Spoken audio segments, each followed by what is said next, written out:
নির্বাচনের আগে গণভোট চায় জামাত।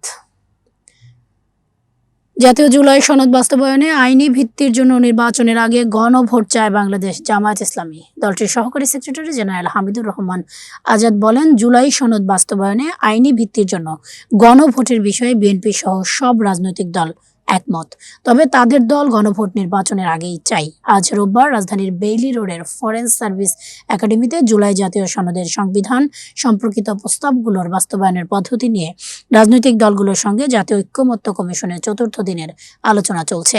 এই আলোচনার বিরতিতে সাংবাদিকদের কাছে এসব কথা বলেন হামিদুর রহমান আজাদ। গণভোট কবে হতে পারে এমন প্রশ্নের জবাবে জামায়াতের সহকারী সেক্রেটারি জেনারেল বলেন, জনগণ গণভোটে অভ্যস্ত নয়। আমরা মনে করি জাতীয় নির্বাচনকে কোনো ধরনের সমস্যা করা ছাড়া নভেম্বর অথবা ডিসেম্বরে এটা হতে পারে, তফসিলের আগেও হতে পারে। গণভোট হয়ে গেলে ফেব্রুয়ারিতে নির্বাচন হতে কোনো ধরনের বাধা নেই। জনগণকে একটা জটিল অবস্থায় ফেলে না দিয়ে সহজভাবে এগোলে আমরাও বাঁচি, জাতীয় বাঁচে। জামাতের এই নেতা বলেন, গণভোট হলে এটা কখনো চ্যালেঞ্জ করতে গেলে টিকবে না, পার্লামেন্ট এটাকে প্রত্যাখ্যান করতে পারবে না।